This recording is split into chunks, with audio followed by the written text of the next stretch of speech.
Help support the show by joining the Patreon or becoming a YouTube member. Also, hit that like button and subscribe if you want more Browns-focused content. One of my favorite guests I like to have on for a number of reasons, right? He's very skilled with draft evaluations. He's also a Jaguar fan, which has been just an interesting experience this week. How do you like JP Acosta, by the way, of CBS Sports now? How do you like being tied to the hip to the Cleveland Browns this year? Like, how's that experience been for you? See, I think of it the other way. Y'all, we're not tied in here with you. You're coming down with us. You're tied in with us. You are tied to our record and what we got to do. That's true. You also traded for Greg Newsome. Like, see, we're just we're just passing bad ideas back and forth to each other.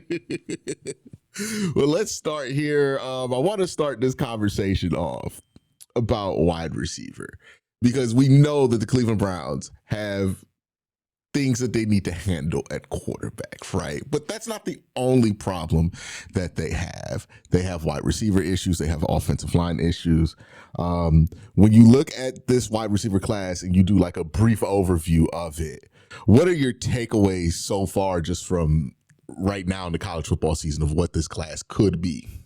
This class is amazing. I really like it. And while they don't really have like superstar caliber, like there is no like Jamar Chase, I don't think, in this class, and that's okay. There is no Devontae Smith in this class, and that's perfectly fine. I think there are a lot of really, really good receivers in this class. It starts with Jordan Tyson at Arizona State. I'm a big fan of Denzel Boston out at Washington. Carnell Tate, Ohio State. You have the USC guys, Mekhi Lemon, Jacoby Lane, Casey Concepcion at Texas A&M. There are so many guys who win in so many different ways at every level of the sport. And it makes it really cool to evaluate and watch them, because you're like, oh, I could see him thriving in this role in an NFL offense, or I could see this guy being more of a slot style of role in an NFL offense. And with the way the offenses have changed, I think we're going to see a lot more varied receiver types coming into the draft. That's always an interesting thing, right? Because receivers kind of all get lumped into one position group, right? Like you kind of just throw receivers as receivers, but there's a lot of guys who thrive in the NFL doing very specific things. When you try to like evaluate wide receiver, how do you match it? Like, are there situations where you're like, I want to match this guy up to an offense, or sometimes does it come down to like, hey, he needs to play with a quarterback like this because this is the kind of guy who's going to get him the ball? I think it's more of a matchup to an offense. Like an example would be Mekhi Lemon at USC. I think Mekhi Lemon is such a great example of how guys like Emeka Egbuka, guys like Amon-Ra St. Brown, Puka Nacua, I think Mekhi Lemon is shorter than Nacua and a little bit smaller. But I think those guys who were deemed slot only, or they couldn't go high because they were exclusively slot receivers, I think about a guy like Mekhi Lemon, who was such a good, he knows how to get open. He uses a lot of speed, yards after contact, and he just creates after the catch as well. You think about a guy like Casey Concepcion, you think about that ability to win after the catch and be explosive in that area, and you just watch them play and how they move. And I think that's the biggest thing. We can look at stats all we want, but how these guys move and what routes they win on is one of the biggest indicators of success for me. One of the big things that you've seen a lot is guys like Xavier Legette at Carolina. And I hate to exclusively single out Xavier Legette, but when he was at South Carolina, he really didn't run an expansive route tree.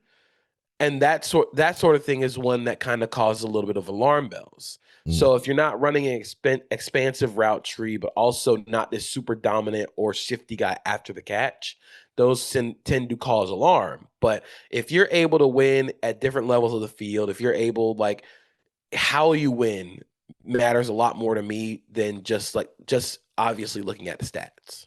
Who have you watched so far that you love how they win the most? When you look at this class, obviously there's going to be names added to this list as time goes on, but when you're watching them, like, can you highlight like an example of like, oh, I just love how this guy wins? I love watching Denzel Boston at Washington. I know he's not going to be for everybody. I think he's probably going to run maybe in the 4.5s. But when you're talking about a guy who can go and get the ball above the rim, That's the kind of guy that you're looking for. His dad was an NFL player, David Boston, and you just look at how he plays and how he wins. You see the smoothness and fluidity that he runs routes with. He has a punt return touchdown this season. And again, it's the ability to go and get the ball above the rim. That's what stands out for me the most. It is when the ball's in the air, it's 9 times out of 10 it's coming down with Denzel Boston. The body control is super impressive for a guy who was kind of exclusively an outside receiver. And so I think the speed, the 40 time might knock him down a little bit. But man, when you watch him play and you watch how he wins as a route runner, I think there's some really translatable NFL stuff in there.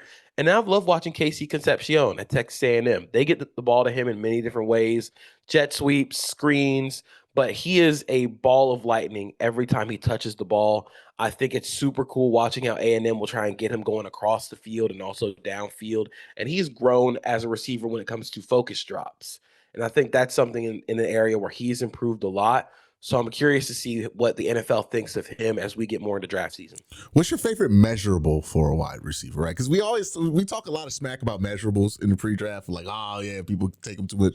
But do you have a favorite measurable when you're like, oh man, this guy ran this or this guy did this in this drill, where you're like, that perks you more than normal? There are a few. The first one, I really like looking at the jumps outside of the 4 yard. Like, I know you're going to be fast, but true athleticism comes from the hips. So you're looking at the jumps. I love watching it. The biggest one is the change of direction drills. So it's like the 5-10-5. It's the L drill, the 20-yard shuttle. Those are the things, and I think it's become much more of a prevalent thing in the NFL now. Like, watch the 20-yard shuttle, watch the L drill for real, like, evaluation of prospects, because that's showcasing the athlete's response to a change in direction. So I think those are the ones that I really look out for, but I love watching the jumps to see how explosive they are in the lower body. We're going to continue talking about this wide receiver class, but give us just one moment to thank my sponsor, Sleeper. Real quick, just want to let you guys know Sleeper has a new offer here. They're offering a free $20 entry, no deposit required. And also, if you're a first-time user, you also will receive a 100% match on up to $100 when you use the promo code Worst Take. Again, $20 free, no deposit required. Plus, first-time users also receive a 100% deposit match up to $100. Join Sleeper. Yeah, I've always contended that I think the 20-yard shuttle is so much more important for, like, wide receivers and DBs than it gets credit for. Because, like, you're living the Greg Newsome life right now. And I'm like, you look at Greg Newsome's 20-yard shuttle, and it tells you everything about how people try to beat him in the NFL, which is get that man going left, right. He does not respond well to a change of direction, especially if it's not going vertical. But, yeah, it's interesting how this class is breaking out. Because, like, when you describe it, like, there's no, like, Genty was kind of that unicorn, right, last year in that class, and maybe even Omarion Hampton kind of served as a little bit more of a unicorn, and the production was just so insane out that running back class. But it does feel kind of similar when people talk about the running back class from last year to the wide receiver class. Now, I'm not expecting it to be that deep, but I do think it's, like, maybe closer to the conversation we had about last year's tight end class, where we're like, wow, just a solid guy in every round that you could probably go for, right? So it actually kind of reminds me of, I can't remember which draft class it was. I actually think it might have been, it was the draft with Drake London, Garrett Wilson. It was 2022. Yeah. It had Drake London, Garrett Wilson, Chris Olave, Jahan Dotson, Traylon Burks. Like, you had a lot of guys that went in the first round that shouldn't have gone, but those top three guys, and Drake London, Chris Olave, Garrett Wilson, and then you keep going down that list of receivers drafted that year. You got Christian Watson. Say it again. Was St. Brown in that draft? I don't think so. Let me check. No. He was in 2020 or 2021, because I think we took Anthony Schwartz right before he went. Yeah, but even looking at the 5th round where Amon-Ra St. Brown went, Khalil Shakir was a 5th round guy in 2022. You're looking at Jalen Naylor was a 6th round guy. He's now like a quality third receiver for the for the Minnesota Vikings. You have Christian Watson second round. You have John Mechie. You get into George Pickens and Alec Pierce, who went the second round. Like, though it doesn't have superstars, I don't think, but there are just top to bottom a lot of very good receivers in this class. Do you think, like, if we say for their peak, do you think like the best we get out of this class, and this is not even like a slight, there's not like a CeeDee Lamb in this class, but there might be like a Stephon Diggs? I don't know if you have somebody who goes in the fourth round like Stephon did and like has the career he has, but it's like, I don't know if the depth is there per se, but the first 2 days of this class are going to be insane. And when it comes to receiver talent, because I didn't even mention like guys like Omar Cooper, guys like Kevin Coleman out of Missouri. You have guys like Skylar Bell at UConn, who's playing really well this season. So you just have a lot of guys who are going to go on the first 2 days that really, like, the meat of this draft is going to be on days 2 or rounds 2 and 3. Yeah, Carnell Tate, is he coming out this year? Oh, absolutely. Yeah, I think he's in very strong consideration to go first off the board at receiver. Yeah, he has to come out now. I'm wondering, I haven't heard a lot of people in the draft community bring up this name, and I'm wondering why. Jeremy Bernard out of Alabama. What is there like a deal with him? So I think with Jeremy Bernard, he got overshadowed a lot by Ryan Williams going into the season, but I think he's the better receiver right now. And it just comes down to, I don't think he's that great of an athlete, but he just knows how to play the position well. I think he's that kind of guy who will come in immediately and be a quality wide receiver 3. Or like a starting caliber wide receiver 2. I just remember watching that Jalen Milroe tape and thinking to myself, wow, this is the guy who has to hate Jalen Milroe the most. Like every single target. Taking money off the table.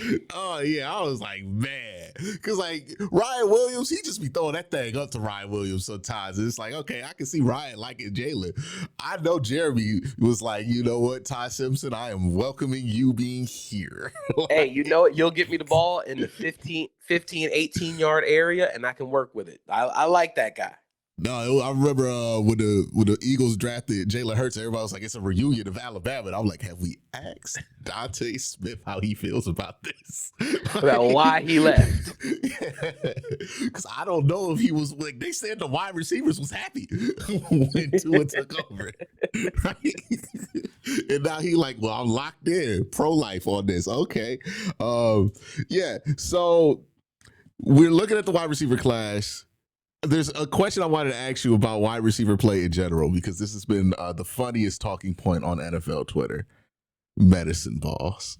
What's your description of a true medicine ball? Because I have seen people put up passing charts and just circle the center and say, these are all medicine balls. And I am losing my mind. So I want the term hospital ball banned from every football discussion this year. Yes. Because nobody knows what they're talking about. Apparently, catching the ball over the middle of the field is considered a hospital ball now. In today's NFL, too, which is nuts. Which is insane. Like, we just expect guys to run wide open over the middle of the field when that's where defenses want to concentrate the most of their bodies. That's the toughest area of the field. That's why you see quarterbacks don't like throwing to the middle of the field, because there's a lot of bodies there. You're going to have to go make tough catches. Like, there are occasions where there are hospital balls where it's inaccurate and you got to go up and get it, and a safety's just buzzing down ready to come hit you in the midsection. Yes. But most of the time, if you're trying to catch the ball in stride and you stop, go make a play. Like, that's why you get paid. If you want to be one of the best receivers in the NFL, that's what you got to go do. And I think the phrase hospital ball, I remember seeing a chart for Michael Penix Jr. early in the season, and it said Michael Penix Jr. must hate hospital balls, and there were no passes over the middle of the field. And I was like, we jumped the shark.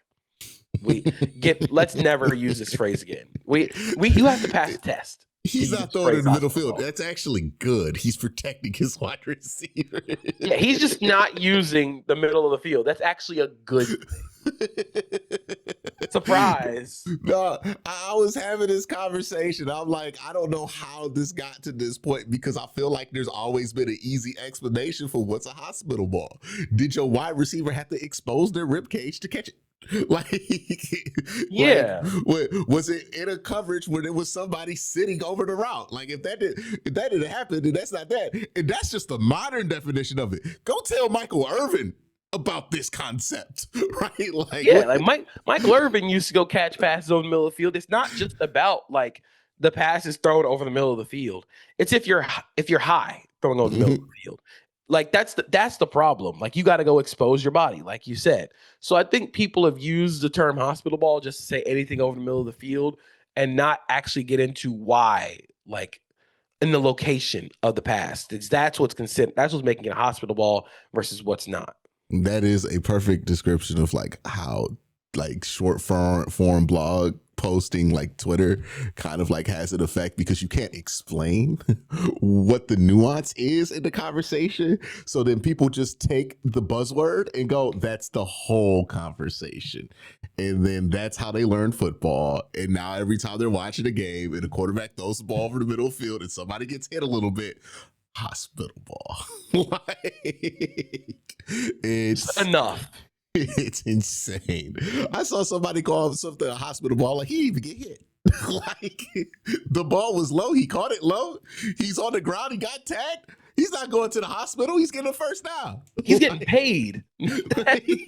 That's what he's doing. You're throwing it low over the middle. That's actually a good thing to help your receiver not get sacrificed. Yeah, it was one of the most mind-boggling conversations, and sometimes I gotta ask people questions just to make sure I'm not the one that's going insane, right?